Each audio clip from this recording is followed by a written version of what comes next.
the come on is that if you die a martyr, you go to heaven with 42 virgins waiting for you. I'd like to have the virgins here, not in heaven. So, ingna sila pag-distribute sa kuan, ingna dili ka to. Pusilon mo bisong, wala na bisong, wala na may silbi. The Philippines is consistently ranked the most gender-equal country in Asia. Filipino women have relatively equal access to opportunities as men in the labor force, political participation, and high levels of education. The country also boasts a dynamic history of women-led movements. But if the Philippines is so gender-equal, then why are misogynistic statements still so pervasive, particularly from the country's president? The Philippines is often lauded for its progressive laws that aim to protect women from discrimination and harassment. Yet there's a lot of contradiction. The Philippines remains to be the only country in the world, aside from the Vatican, where divorce is still illegal, leaving women stuck in abusive marriages. Abortion is completely prohibited, and women struggle to access reproductive health services. Violence against women is a huge problem. Do Filipinas today actually feel equal to men?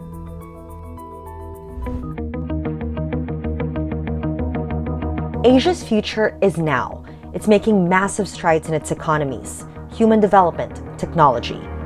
But for the region to truly reach its full potential, it needs to empower women who face draconian laws and outdated customs.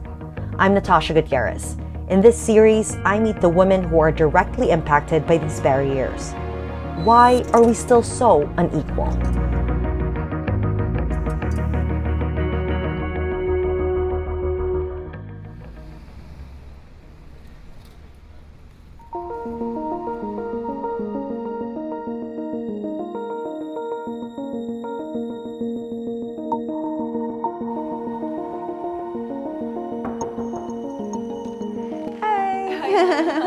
Hello! Celine Pilago is no stranger to the pressures of being judged and discriminated against as a Filipino woman in a male-dominated industry. She is currently a spokesperson for a Philippine government agency. Mahirap pa maging babae sa Pilipinas? Well, ma'am, hindi pa kasi sanay yung mga tao dito na marami na rin hong babae ang kayang tumayo sa sarili nilang mga paa. Marami na rin pong mga independent women out there. Hindi pa, ma'am, yung pagiging macho dito, nandito pa eh. Pero unti-unti, ma'am, nakikita ko naman na, no? Dahil may mga ilang lalaki naman na hong nakaka-acknowledge at nakaka-appreciate at nagbibigay din po ng access, no, for fair competition sa mga kababaihan, which is good. Pero ma'am, to answer kung mahirap, mahirap pa. Pero I believe paggaan na yan. Pero hindi po siguro in our generation. Matatagalan pa. Kailangan pag babae ka, aayon ka. Aayon ka dun sa community, aayon ka sa protocol, sa standards, nung pinapasukan mo. I know you dabbled in pageants and modeling. What does that do to a woman and their mental health and, you know, the pressures of being a perfect woman, especially in the Philippines, that loves beauty pageants and loves actresses and models and all of that? In pageantry, it's really different, especially in modeling. So yung demand ng mga managers, ng mga trainers, magpapayat ka, kahit ang payat-payat mo na, it would come to a point na parang, ano bang problema? Ang payat-payat ko na. After realizing the toll it took on her mental and physical health, she left the industry and found herself in a male-dominated government agency. She also joined the army as a reservist. And I have my gun. I'll show you my gun. Here. So, part of being a responsible gun holder,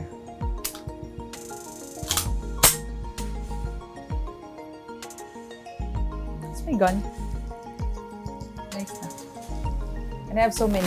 Despite her constant exposure to traditionally masculine fields, Celine continues to feel the need to prove herself as a woman. Parang hindi ka na pwede maging masipag on the side, maging matyaga, maging madiskarte on the side. Parang pag nakakuha ka ng magandang posisyon, mayaman ka, you're in power, sabi nila, hindi kasi maganda yan eh. Hindi kasi baka ang boyfriend niya foreigner eh. Baka kasi, parang gano'n, we can be rich, we can be powerful. You know, it's so clear to me that you're a feminist, that you believe that women are equals of men. Mabigyan ng patas po na pagkilala, no? Patas na kompetensya. Wala ho sana munang judgment. Huwag yung magbibigay ka ng isang challenge, pero maliwanag na sa isip ng mga nagbibigay ng challenge. Hindi, panlalaki lang to, lalaki lang dapat dito. Dapat po hindi sana lang ganon. Celine's experience is not unique. Despite a narrow gender gap, the Philippines remains a patriarchal society. As evidence, look no further than the popularity of President Rodrigo Duterte. Duterte won in 2016 on the platform of change and a vow to crack down on drugs. He won despite kissing women on the campaign trail, catcalling female journalists, boasting of his affairs and tasteless rape jokes, which he continued as president. To women, you are deprived me of my freedom of expression. Hindi ko siya nasabi sa inyo yan. But you criticize every sentence or word I say. But that is my freedom to express myself. Even if I am just a president. Despite it all and her own personal experiences of sexism against her, Celine is one of the many women who continue to support the president. How do you feel working for this administration when you hear President Duterte say statements that you disagree with, particularly sexist statements? Well, ma'am, yung mga sexy statements po kasi, no? Ang hirap po kasing mag-comment, of course, dahil iisipan bias ka, no? Dahil you work under President Rodrigo Roa Duterte. Pero personally po kasi, my dad is from Cebu. Iba sila mag-joke. Iba sa mga taga Luzon. Pero some of them think na okay lang. Some of them think na nakakatuwa naman kami. Kasi my dad, minsan nagjo-joke siya na siya lang din naman yung natutuwa sa sinasabi niya. May uncles, may lolos. Pero para sa ibang mga babae ho na kagaya natin, it's not funny. You don't find it funny. You don't find it funny. I don't find it funny. But at the end of the day, you just have to understand saan din sila nanggagaling. Kasi ma'am, may mga tao talagang nagjo-joke na hindi talaga nila minimin. Nakausap ko na ho kasi si President Rodrigo Roa Duterte in person. Very respectful. Very different po siya in person compared in TV. Siguro ma'am, noong mga panahon na hindi ko pa siya na-encounter, medyo parang, what is he saying? What is he saying? Magugulat ka lang. Do you feel that by dismissing his statements as jokes or making excuses for him, that you're part of the problem? Honestly, how would I correct the president? Diba? How would I tell him, Mr. President, marami hong mga kababaihan nang hindi natutuwa sa jokes mo. I mean, I have this little voice to address that to him. Ang kaya ko na lang pong gawin is to testify and stand na sa kahit na sinong babae, pag nakausap mo siya, hindi po bastos si Pangulong Duterte. So, sana nga ho, mabigyang linaw kung ano po yung mga jokes behind it, diba? Para po yung ibang mga kababaihan, ma'am, na kagaya mo, yung mga iba pang nagtatanong or nagtataka, mabigyang linaw din, no? Kasi kami, naliwanagan kami. But how about other women na gusto rin ma-enlighten with those jokes? Yeah. And we respect that also. Sino ba naman ho tayo, ma'am, para patigilin siya for that? Internalized misogyny is when women subconsciously accept sexist stereotypes and ideas, largely driven by years and years of discrimination against them. Deep-rooted patriarchal practices in the Philippines can be attributed to the country's long history of colonialism, under the watchful eyes of Spanish friars that held power over Filipino devotees. Before Spanish colonization, women enjoyed an immense amount of power and social mobility, evident in historical accounts. But after the Spanish came, women were taught to be first and foremost a homemaker. The Spanish occupied the Philippines for over 300 years, so even after colonizers left, the secondary status of women had already been deeply etched into Filipinos' consciousness, even among women. Fast forward to today, and we begin to understand why many Filipinos, including women, still support Duterte. 5 years into his term, he still enjoys very high approval ratings. But it's not just in the Philippines. In other countries like the United States and Brazil, nationalist strongmen enjoy the same support despite misogynistic behavior. People's efforts to reclaim their liberty and Experts say it's because many of these women do not perceive it as a direct threat to their security and welfare. On the contrary, many feel protected by a hardline approach to criminality espoused by strongman politicians like Duterte. This paradox suggests that other factors like class and social status influence women's perceptions of sexism and their willingness to justify, or even defend, statements and actions that deepen misogynistic norms in society. According to surveys, Duterte has enjoyed consistently high ratings across all socioeconomic classes, with minimal variance between men and women. But of course, many women rightly see Duterte's statements and actions as simply unacceptable.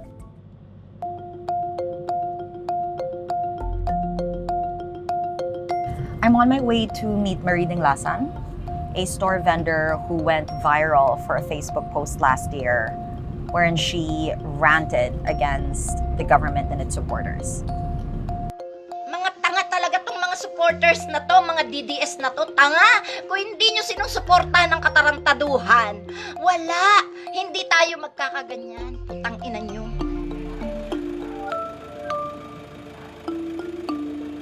Hello po! Magandang umaga! Ako po si Natasha. Aling Marie, ano po sa tingin ninyo yung epekto sa pananalita ng presidente na ganon tungkol sa mga kababaihan? Para sa akin, ang epekto ng mga sinasabi ni Mr. Duterte sa mga kababaihan ay isang pagyurak sa kanyang sariling ina. No? Kasi may ina siya eh. Hindi niya dapat nilalait ang mga kababaihan. Hindi niya dapat minamaliit ang kakayahan ng isang babae. Kaya ako, talagang naghihimutok ako sa bawat naririnig ko na pang kakawawa, pang lalait, pang mamaliit, pambabastos. Bakit nga ba tayo nagkaroon ng presidenteng ganito? Na sariling ina, kapatid, anak, kapwa Pilipino-Pilipina. Sa isang salita niya lang, puro kababuyan. Talagang nagagalit ako dyan.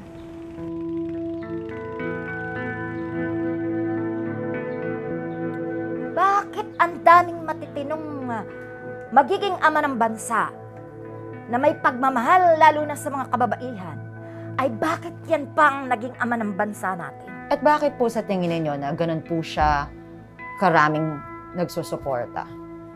At tingin ko dito sa mga nagsusuportang to, sabi ko nga baka may palipad hangin, ginayuma, or kung anong laway ang ikinalat at nasagap lahat nitong mga sumusuportang ito. Lalo na yung mga kababaihan na tuwan-tuwa pa pag binabastos ang kapwa nila babae. Yan ang mga babaeng wala ng dignidad. Kaya kaya nauso yung mga mas matinding rape ngayon eh. Kaya wala nang sinasanto tong mga rapist na to. Namumuno, ganyan eh.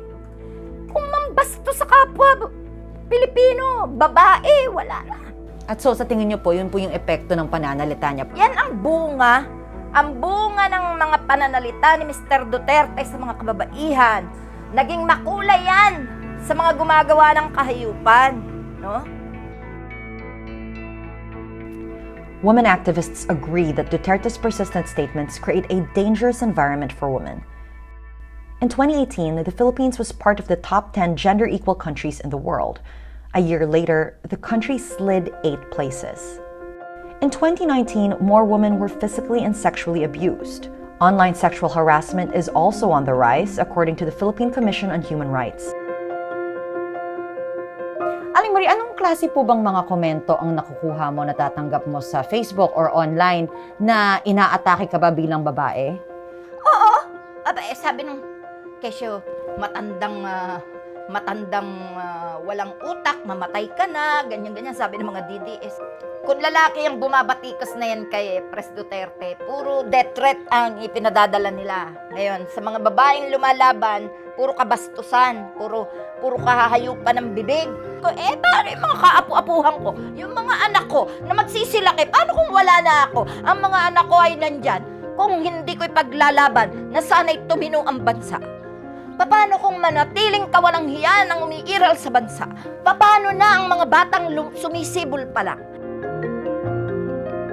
Ano po ba ang gobyernong pinapangarap ninyo? Ang gusto ko sa isang gobyerno, yung siya ay katatakutan para sa tama. Yung mga mamamayan, pag may hiniling na alam niya namang dapat ibigay, ay ibigay. Yung mga iniaakyat ng sambayan ng Pilipino na pondo, palaguin at pangalagaan, ilagay sa tama. In many ways, the Philippines has a long way to go to truly achieve gender equality in the way that it matters most, when it's felt by the women living here. Authoritarian leaders can stall years of progress achieved by strong women's movements. As long as leaders in the country continue to perpetuate misogyny, and as long as they enjoy massive support, women will continue to be seen as unequal to men.